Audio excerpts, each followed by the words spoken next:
బాబా key జై. Avatar Meher బాబా key జై. అందరికీ జై బాబా అండి. మనము ఈ స్కైప్ మీటింగ్ సమయంలో అంటే మెహర్ బాబాస్ లవర్స్ అని ఈ స్కైప్లో మనం ప్రతిరోజు ఏదో ఒక పుస్తకాన్ని చదువుకుంటున్నాం బాబా కృపా కటాక్షంతో. మనకు ఇంత ముందు వరకు కూడా 4-5 పుస్తకాలు చదివాము. త్వమేవ శరణం, అంతకుముందు గ్రోయింగ్ అప్ విత్ గాడ్, ఇలా అనేక పుస్తకాలు చదువుకుంటూ ఉన్నాము.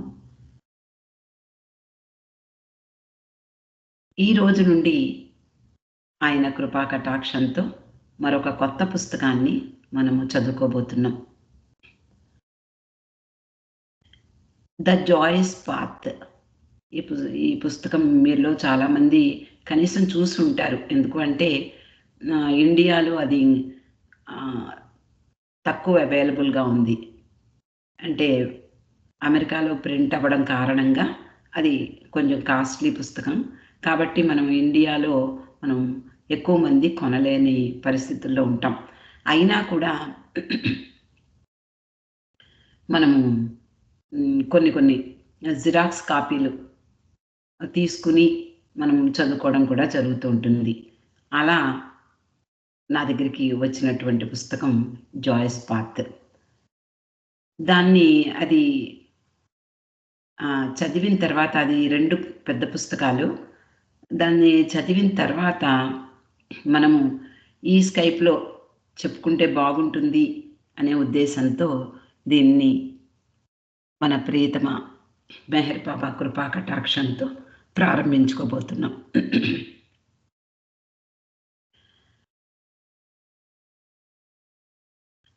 దీంట్లో ఉన్న ఫోటో చూస్తే మనకి తెలుసు ఆవిడెవరో. బాబా సోదరి మణిజాయి రాణి. మణిజాయి రాణి గురించి మనకందరికీ తెలుసు. ఎందుకు అంటే చాలామంది మండలి సభ్యుల్ని చూసినటువంటి వాళ్ళు కొద్దిమంది ఉన్నా మిగిలిన వాళ్ళందరూ ఆవిడ గురించి విన్నారు. ఆవిడ బాబా సోదరి అని అందరికీ తెలుసు. ఈవిడ గురించి మనము ప్రస్తావన చేసుకుని తర్వాత ఈ పుస్తకంలోకి వెళ్దాం. మణిజా షెరియార్ ఇరానీ 1918వ సంవత్సరం డిసెంబర్ 15వ తేదీన బాబా ఎక్కడైతే జన్మించారో అక్కడే, అంటే పూనా నగరంలో ససూన్ హాస్పిటల్లో షిరీన్ మాయికి ఆవిడ చిట్ట చివరి బిడ్డగా జన్మ తీసుకుంది.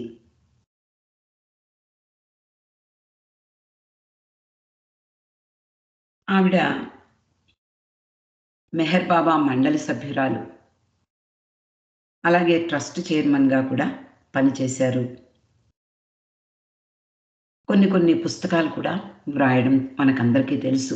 82 ఫ్యామిలీ లెటర్స్ అని, అలాగే గాడ్ బ్రదర్, ఇలా అనేక పుస్తకాలు రాశారు. తర్వాత ఆవిడ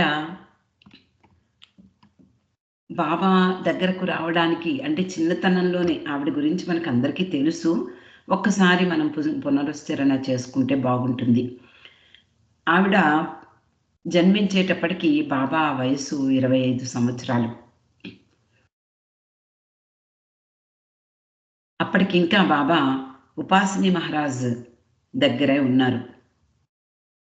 అంటే ఆయన అవతార కార్యక్రమాన్ని, ఆయన అవతార ఉద్యమాన్ని ఇంకా ప్రారంభించని రోజులవి. అప్పుడప్పుడు పూనా వస్తూ ఉండేవారు. బాబా తన స్వంత ఇంటికి వస్తూ ఉండేవారు. తల్లిదండ్రులను చూస్తూ ఉండేవారు. మళ్ళీ వెళ్ళిపోతూ ఉండేవారు. ఈవిడ పుట్టినప్పుడు ఆయన స్వయంగా హాస్పిటల్కి వెళ్ళారు. డెలివరీ అవగానే తల్లి షిరీన్మాయి అడ్డగించి వారిస్తూ ఉన్నప్పటికీ కూడా బాబా లోపలికి వెళ్ళి ఇంకా అప్పుడే జన్మించినటువంటి ఆ బిడ్డను హత్తుకుని, గుండెలకు హత్తుకుని, ఈమె నాకు చెందిన బిడ్డ అని ప్రకటించారు. అందుకే ఆవిడ ఎప్పుడూ అంటూ ఉంటారు, నేను బాబా దగ్గరికి రాలేదు, బాబాయే నా దగ్గరకు వచ్చారు అని చెప్తూ ఉండేది ఆవిడ. అలా చిన్నతనంలోనే అంటే కళ్ళు తెరిచి తెరవగానే ఈ యుగ అవతార పురుషుడైన మానవ దేవుడైనటువంటి దైవీ మానవుడైనటువంటి మెహర్ బాబాను కళ్ళారా తొలిసారి ఆవిడ కళ్ళు తెరిచి తెరవగానే ఈ భూమి మీద ఆవిడ చూడడం జరిగింది.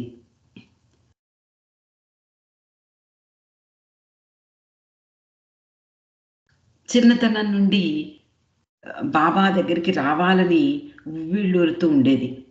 కానీ చిన్నతనంలో తల్లి పర్యవేక్షణలో ఉండేది కాబట్టి ఆవిడ స్వంతంగా ఈవిడ మెహరాబాద్ వెళ్ళడానికి ఒప్పుకునేది కాదు.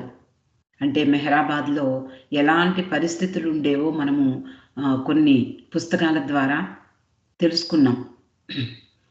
తొలి రోజుల్లో చాలా ప్రాథమికమైనటువంటి అవసరాలు తీర్చే అవసరాలు మాత్రమే ఉండేవి వాళ్ళందరికీ కూడా.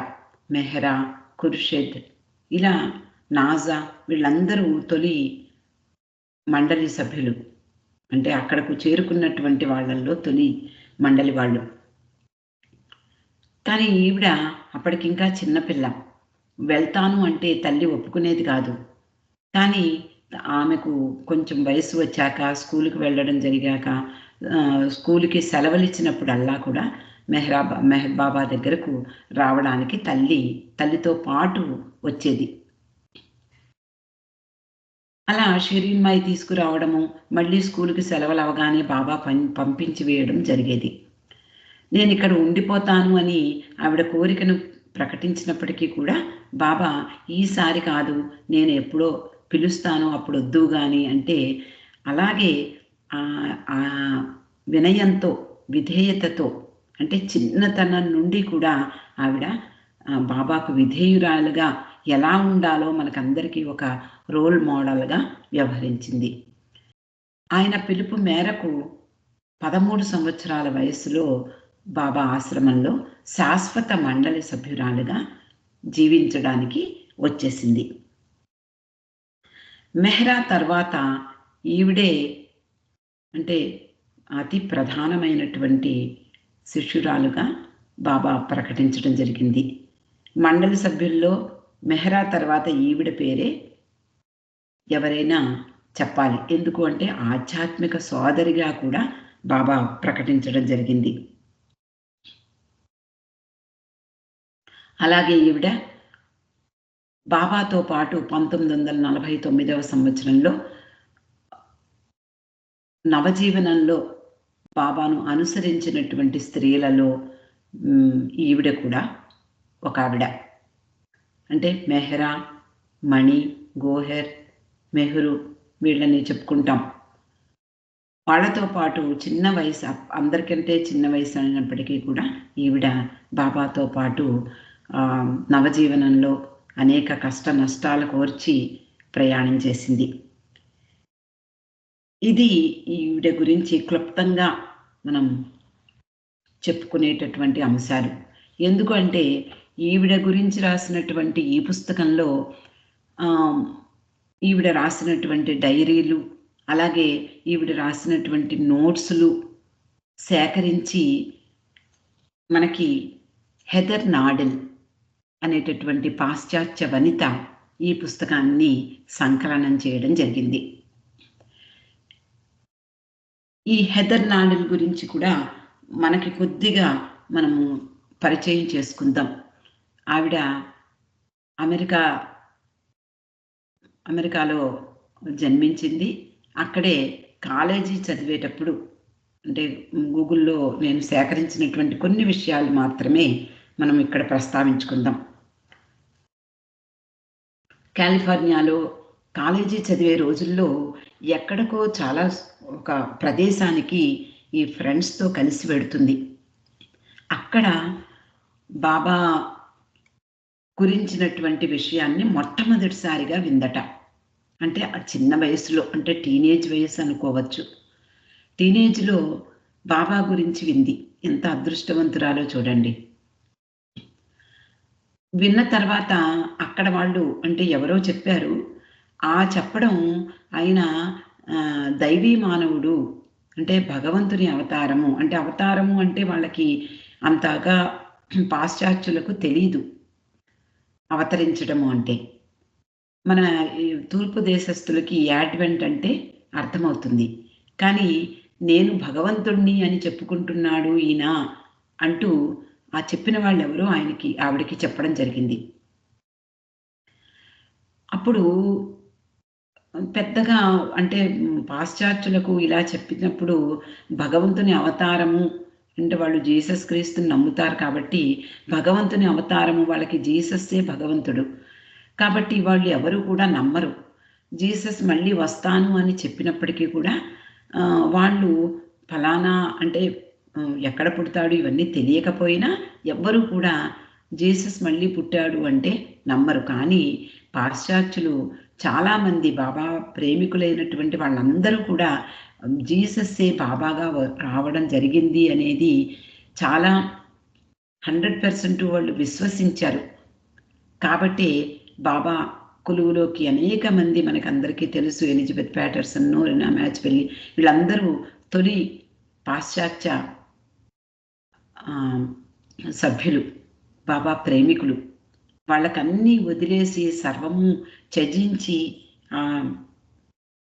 వాళ్ళ కుటుంబము, వాళ్ళకున్నటువంటి సంపదలు, వాళ్ళకున్న ఉద్యోగాలు, వ్యాపారాలు ఇవన్నీ వదిలి బాబా దగ్గరికి వచ్చి ఇక్కడ నివసించిన వాళ్ళు కొంతమందైతే, ఇక్కడే ఉండిపోయిన వాళ్ళు రానో లాంటి వాళ్ళు కొంతమందైతే, మరికొంతమంది మళ్ళీ తిరిగి వెళ్ళి బాబా ఆదేశానుసారము మెట్టిల్ బీచ్‌లో ఉండిపోవడం జరిగింది. కొంతమంది తర్వాతి తరం వాళ్ళు అంటే ఇప్పుడు మనం హెదర్ నాడని చెప్పుకోవచ్చు. ఆవిడ వచ్చి మండలి సభ్యులతో జీవించినటువంటి వాళ్ళు కొంతమంది ఉన్నారు. మనకి బాబా పుస్తకాలు కనుక మనకి ఆలోచిస్తే బాబా స్వయంగా చెప్పినటువంటి పుస్తకాలు 'గాడ్ స్పీక్స్' అలాగే డిస్కోర్సెస్, 'నథింగ్ అండ్ ఎవ్రీథింగ్' ఇలా బాబా స్వయంగా చెప్పినటువంటి సందేశాలతో కూడినటువంటి పుస్తకాలు ఉన్నాయి. బాబా గురించి రాసినటువంటి అనేక పుస్తకాలు కూడా మనము చదువుకుంటూ ఉన్నాం.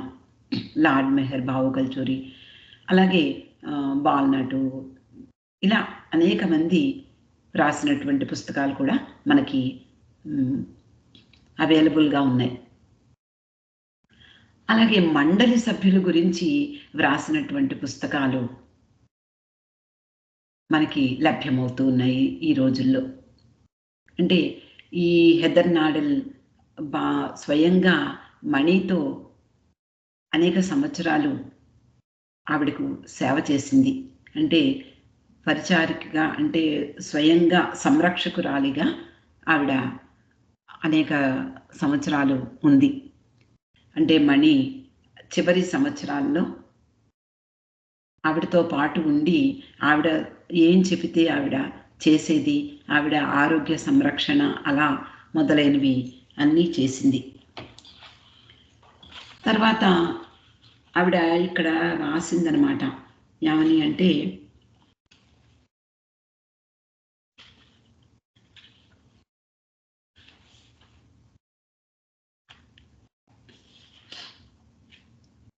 ఈ పుస్తకంలో ఆవిడ రాసిన విషయాలు మనం ఒకసారి తెలుసుకునే ప్రయత్నం చేద్దాం. ఈ పుస్తకంలో ఆవిడ ఏం రాసింది అంటే కృతజ్ఞతలు చెప్తూ ముందుగా ఈ పుస్తకాన్ని వ్రాయడానికి ఆవిడ్ని ప్రోత్సహించినటువంటి వ్యక్తి డాక్టర్ గోహెర్. ఆవిడ్ని ప్రోత్సహించడమే కాకుండా అనేక రకాలుగా సహాయం చేసి ఈ పుస్తకాన్ని బయటకు రావడానికి సాధ్యపడినటువంటి బాబాకు ప్రియమైనటువంటి డాక్టర్ గోహెర్ ఇరానీ ఇరానీకి తన ప్రగాఢ కృతజ్ఞతలు చెప్తూ కృతజ్ఞతల్లో ఇక్కడ ఆవిడ రాస్తుంది. మణి వ్రాసినటువంటి డైరీలు ఉన్నాయి కొన్ని, అలాగే నోట్సులు ఉన్నాయి, ఉత్తరాలు. అలా ఆవిడ ఒకే భాషలో రాయలేదు. కొన్ని అంటే 82 లెటర్స్ అనేవి మనము ఇంగ్లీష్లో పాశ్చాత్య దేశీయులకు రాసినటువంటి ఉత్తరాలు ఇంగ్లీష్లో ఉన్నప్పటికీ కూడా తన డైరీల్లో వాళ్ళ యొక్క మాతృభాష అయినటువంటి గుజరాతీలోను అలాగే హిందీ, మరాఠీ ఇలాంటి భాషల్లో ఆవిడ రాయడం జరిగింది. మరి అలాంటివన్నీ కూడా అంటే ఎక్కడెక్కడో మణి వ్రాసినటువంటి ఉత్తరాలు అలాగే ఈ డైరీలు అన్నీ కలెక్ట్ చేసి ఈ గోహెర్ ఈవిడికి ఇవ్వడం జరిగింది.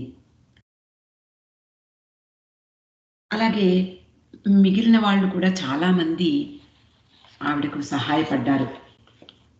మెహ్రూ, కేటీ ఇలా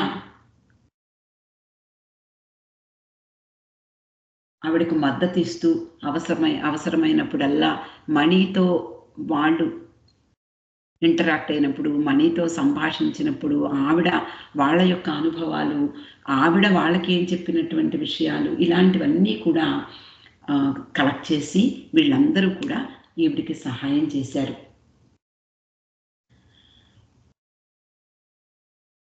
అలాగే స్త్రీ మండలి వారు, పురుష మండలి వారు అనేక మంది ఈవిడకు సహాయం చేశారు. అలాగే ఎరెచ్చి చెల్లెలు మాను, ఆయన తమ్ముడు మెహర్వాన్ జస్సావాలా, నాజో కత్వాల్, రోడా మిస్త్రి, బాల్నటు, అలోబా, భావు కల్చూరి, ఆర్నవాస్, ఖుర్షెద్ మొదలగు వారు మణి జీవితం గురించి అనేక విషయాలు ఈవిడికి సేకరించి ఇవ్వడం జరిగింది. అలాగే బాబా సన్నిహిత కుటుంబానికి చెందినటువంటి మణి జీవితాన్ని గురించి వ్రాయడానికి ముఖ్యంగా మెహ్రా, అలాగే మణి పట్ల కుటుంబ సభ్యులు కొంతమంది మనకి రుస్తుం, అలాగే బెహరం కొడుకులైనటువంటి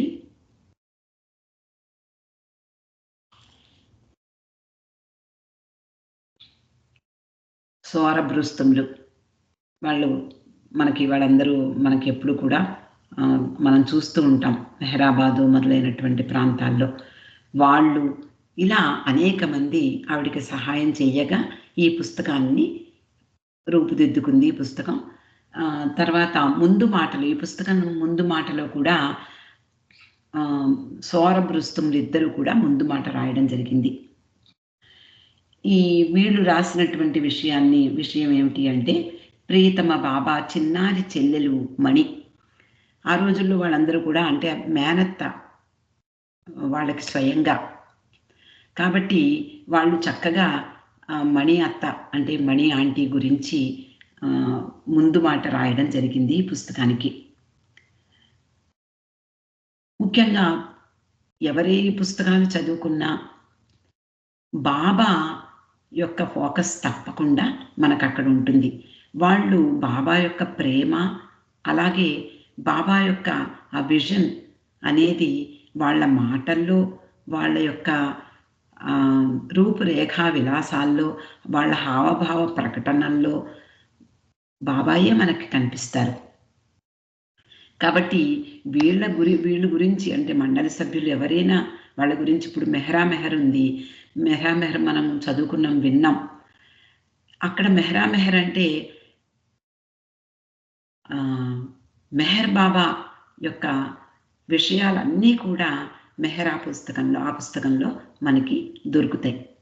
కాబట్టి బాబా గురించినటువంటి పుస్తకాలే కాకుండా మండలి సభ్యులు గురించి రాసినటువంటి పుస్తకాల్లో ముఖ్యంగా బాబా గురించిన విషయాలే మనకు ఎక్కువ ప్రకటితమవుతూ ఉంటాయి. ఎందుకు అంటే వాళ్ళ జీవితం అంతా కూడా బాబా సేవలో గడిపారు. బాబా యొక్క కృపా కటాక్షంతో వాళ్ళు మనకి అనేక విషయాలు అందించారు.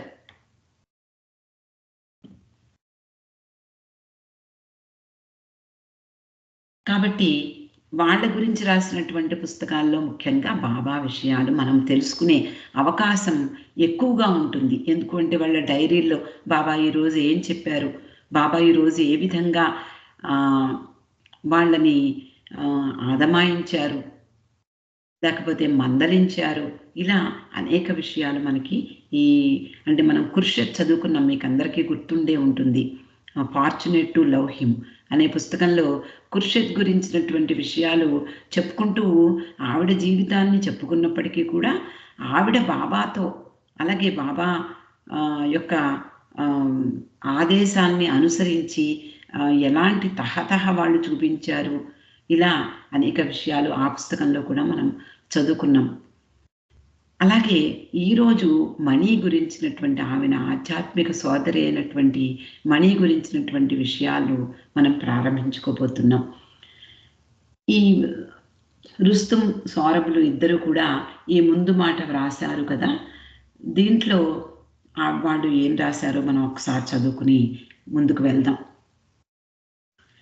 ఈ చిన్నారి చెల్లెలు అయినటువంటి మణి గురించి, మణి ఆంటీ గురించి వ్రాయడం మాకు ఎంతో సంతోషంగా ఉంది అంటూ, ముఖ్యంగా ఆయన ప్రేమ అంటే బాబా ప్రేమకు సంకేతం.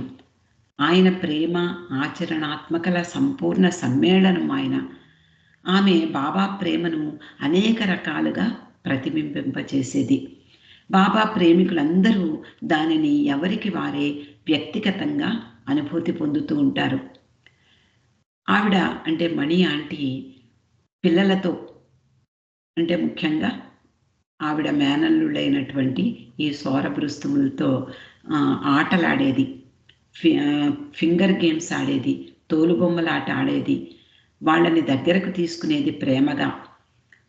అలాగే అనేక మంది ప్రేమికులతో ఆవిడ అనేక విషయాలు పంచుకుంది. బాబా పాటలు పాడేది, స్వయంగా సితార్ వాయించేది.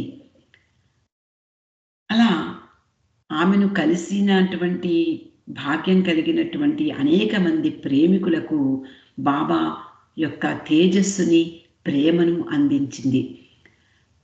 అలాగే ట్రస్ట్ పని చాలా విపరీతంగా ఉండేది, దాని మీద శ్రద్ధ పెట్టేది. అలాగే తనను కలవవలసినటువంటి బాబా ప్రేమికులతో కూడా అంతే ఆప్యాయంగా పలకరించేది. అంటే సంయమనంతో నిర్వహించేది అన్ని పనులు కూడా. అలాగే బాబా భౌతిక దేహ త్యాగం చేసిన తర్వాత కూడా బాబా భౌతికంగా ఉన్నట్లే ఆమె ప్రతిక్షణం ఆయన సన్నిధిలో జీవించింది. నిరంతర కార్యకలాపాల్లో మునిగి తేలుతూ కూడా ప్రతి విషయాన్ని ఆమె తేలికగా తీసుకునేది, సీరియస్గా తీసుకునేది కాదు.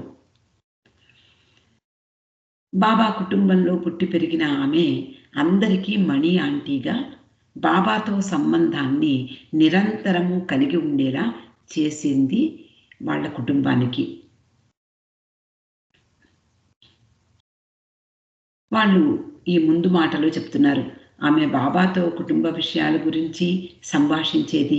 మా తండ్రి అయినటువంటి బెహరం గురుప్రసాద్కి వెళ్ళి బాబాతో ఏదైనా కుటుంబ విషయాలు మాట్లాడే సమయంలో కూడా మణి ఆంటీ అక్కడే ఉండేది. ఆమె మా కుటుంబంలో సన్నిహితమైన ప్రధాన పాత్ర పోషించినందువలన ఆమె నుండి మేము ఎన్నో విషయాలు నేర్చుకున్నాం. మరీ ముఖ్యంగా బాబాను సంతోషపరిచే విధంగా పనులు చేయడం గురించే ఆలోచించేది. ఆయనను సంతోషపరిచే విషయంలో మాకందరికీ ఎప్పుడూ ఆ సంగతి గుర్తు చేస్తూ ఉండేది. ఆమె ఎప్పుడూ మాతో చెప్తూ ఉండేది, బాబా అనేవారట, మీకు కావలసిన దేనినైనా కోరుకోండి, లేదా నాకు ఏది ఇష్టమో దానిని కోరుకోండి, రెండూ కావాలంటే కుదరదు అన్నారు. ఈ విషయాన్ని వాళ్లకు స్పష్టం చేసిందిట మణి. అంటే మీకు కావాల్సింది ఏదైనా అయితే మీరు కోరుకోండి, ప్రపంచంలో ఉండండి, నా దగ్గరకు రావాలి అంటే నాకు కావాల్సిందే కోరుకుంటే నాకు సంతోషం కలుగుతుంది అని బాబా చెప్తూ ఉండేవారు. ఈ విషయాన్ని పిల్లలైనటువంటి సౌరభృస్తుములకి చెప్పేదట మణి ఆంటీ.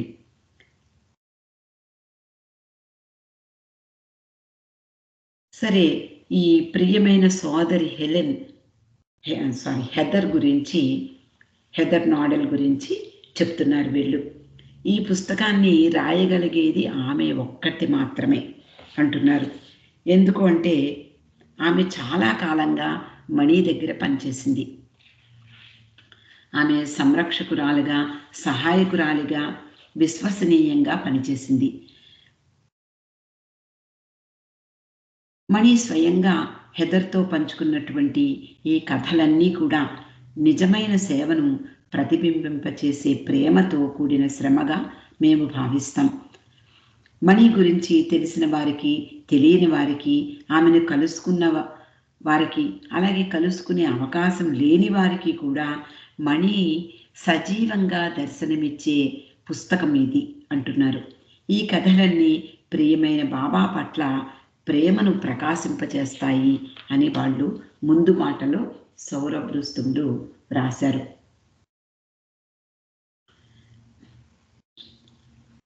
అలాగే దీనికి ప్రీఫేస్ మరొకటి ఉంది. ఈ విషయాన్ని కూడా మనము ఈరోజు చదువుకుని రేపటి నుండి ఈ జాయిస్ పాత్ అనే పుస్తకం లోపలికి వెళ్దాం. ఈ ప్రీఫేస్లో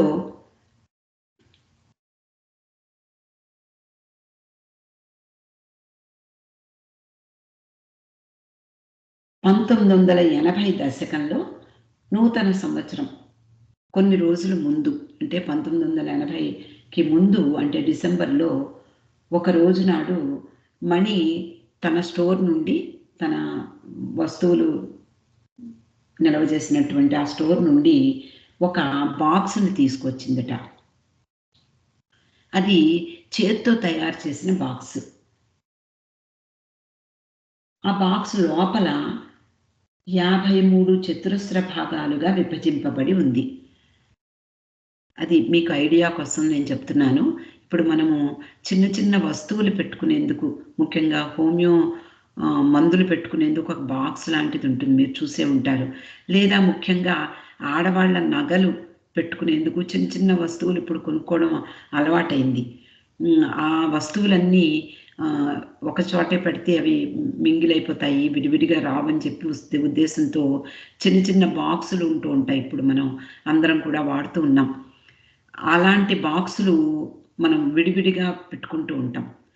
అలాంటి బాక్స్ అన్నమాట. అది నాకు అర్థమైంది ఇక్కడ.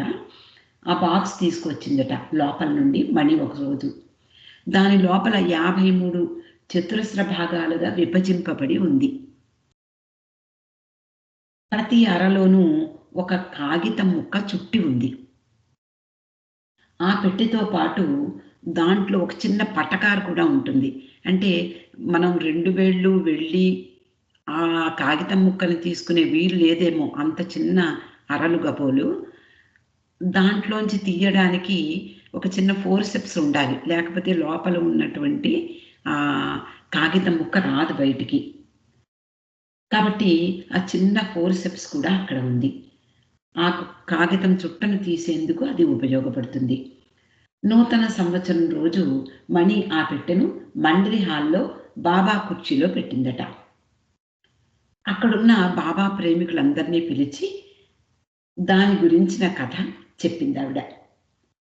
ఇది ఈ పెట్టె 1948వ సంవత్సరంలో డేలియా డి లియోన్, బాబా ప్రేమికురాలు, పాశ్చాత్య ప్రేమికురాలైనటువంటి డేలియా డి లియోన్ ఆ పెట్టెను తను స్వయంగా చేతితో తయారు చేసింది. ఆమె ఆ పెట్టెను బాబాకు స్వయంగా ఇచ్చింది. బాబా ఆ పెట్టెను అంతా చూసి భలే తయారు చేశావు అని చెప్పి ఆమెను స్వయంగా మెచ్చుకున్నారు. దానిని బాబా తన తొడపై పెట్టి, తన తొడపై ఉంచుకుని స్త్రీలందరినీ ఒక్కొక్కరుగా, స్త్రీ మండలి వారందరినీ పిలిచి ఒక్కొక్కరుగా వచ్చి దాంట్లో నుండి ఒక్కొక్క కాగితాన్ని తీయమన్నారు. మొదట మెహరా, అంతే కదా, ఎప్పుడు కూడా మెహరాకి మొదటి ఛాన్స్ ఇచ్చేవారు బాబా. ఆ తర్వాత మణి. అలా అందరూ తలో కాగితాన్ని తీసుకున్నారు. అందులో బాబా సూక్తి ఒకటి రాసి పెట్టి ఉందన్నమాట. మరి మణి కాగితంలో ఏమొచ్చిందో చూస్తే, మణి ఆ కాగితాన్ని ఓపెన్ చేసి ఆ సూక్తిని చూడగానే చాలా థ్రిల్ అయిపోయిందిట, ఆశ్చర్యపోయిందిట. అందులో ఉన్నటువంటి సూక్తి ఏమిటి? బాబా సూక్తి. అదేమిటి అంటే, ప్రేమ ఉన్నప్పుడు సత్యానికి దారి తీసే మార్గం ఆనందదాయకం అవుతుంది. ఇది ఇంగ్లీష్లో నేను రాసుకోవడం మర్చిపోయాను. ప్రేమ ఉన్నప్పుడు సత్యానికి దారి తీసే మార్గం ఆనందదాయకం అవుతుంది. ఇప్పటికి మీకు తెలిసే ఉంటుంది, ది జాయస్ పాత్ అనే ఈ పుస్తకానికి పేరులోనే ఈ సూక్తి ఇమిడి ఉంది. అంటే ఆనందదాయకమైనటువంటి మార్గం. 40 సంవత్సరాల తర్వాత, అంటే ఆ రోజుల్లో 1948వ సంవత్సరంలో బాబాకు ఈ డేలియా డి లియోన్ ఈ పుస్తకాన్ని, ఈ పెట్టెను స్వయంగా బాబాకు ఇవ్వడం జరిగింది బహుమతిగా. బాబా పెట్టెను చూసి చాలా బాగుంది అని మెచ్చుకోవడం, అందులో ఆ చిన్న చిన్న అరల్లో ఒక్కొక్క కాగితం చుట్టు పెట్టి ఉంది. దాన్ని తీసుకునేందుకు ఒక ఫోర్సెప్స్ వాడతారు. మెహరా తర్వాత మణి ఒక్కొక్క కాగితాన్ని తీసుకున్నారు. అలాగే మండలి సభ్యులందరూ కూడా తీసుకున్నారు ఆ రోజు. అలా ఆ రోజు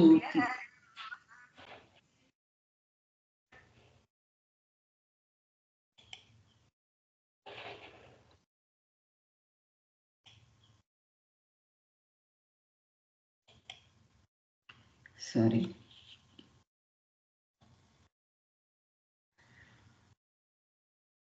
40 సంవత్సరాల తర్వాత మణి ఆ పెట్టెను మళ్ళీ ఆ రోజు తీసుకువచ్చిందట. బాబా కుర్చీపై ఈ పెట్టెను పెట్టింది. అంటే మండలి హాల్లో మనం అందరం కూడా దర్శించుకున్నాం. ఆ పెట్టెను బాబా కుర్చీ మీద పెట్టి అక్కడ ఉండేటటువంటి బాబా ప్రేమికులందరినీ కూడా ఆహ్వానించింది. ఒకరి తర్వాత ఒకరు వస్తూ బాబా కుర్చీ ముందు మోకరిల్లి ఆ పెట్టెలో నుండి ఒక్కొక్క సూక్తిని తీసుకోసాగారు. వారందరికీ ఆ పెట్టెను బాబాయే స్వయంగా అందిస్తున్నారా అనే భావన కలిగింది. ఇదంతా పూర్తి అయ్యాక ప్రతి ఒక్కరూ హాల్ నుండి బయటకు వెళ్ళిపోవడం జరిగింది. మణి, ఆమె సహాయకురాలు అంటే హెదర్ నాడెల్ ఉన్నారు. ఎవరూ లేని సమయం అప్పుడు అందరూ వెళ్ళిపోవడం జరిగింది. వీళ్ళిద్దరే ఉన్నారు. అప్పుడు హెదర్ నాడెల్ మణిని ఆ పెట్టె నుండి ఒక కాగితం తీసుకో నువ్వు కూడా అని రిక్వెస్ట్ చేసింది. మొట్టమొదట బాబా మణి లేదు లేదు నేను తీసుకోను అని చెప్పింది. తర్వాత మళ్ళీ ఏమనుకుందో మణి స్వయంగా ఒక కాగితాన్ని తీసుకుని చూసింది. అలాగే అంటే అంతకుముందు ఎలాగైతే బాబా దగ్గర నుండి ఆ కాగితం పిక్ చేసుకుందో, అలాగే ఇప్పుడు బాబాయే స్వయంగా ఆమె కాగితాన్ని ఇస్తున్నారు, ఆ పెట్టెను అందిస్తున్నారు అన్న విధంగా బాబా కుర్చీ ముందు మోకరిల్లి స్వయంగా ఆవిడ ఒక కాగితాన్ని తీసుకోవడం జరిగింది. బాబా సమక్షంలో కాగితాన్ని తీసుకుంది.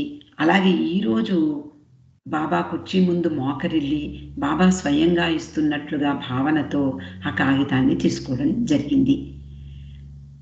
ఆశ్చర్యం ఏమిటి అంటే, ఆ రోజు ఏ సూక్తి అయితే వచ్చిందో అదే కాగితాన్ని మళ్ళీ తీసుకోవడం జరిగింది.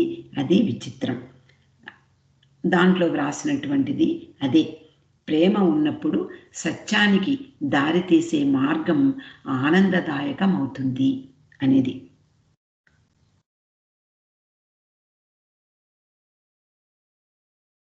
ఆ మార్గం మణి అనుసరిస్తున్నట్లుగా అనిపించింది అని హెదర్ నాడెల్ రాసింది. ఆమె ఏ మార్గంలో వెళ్ళినప్పటికీ అదే ఆనంద మార్గం.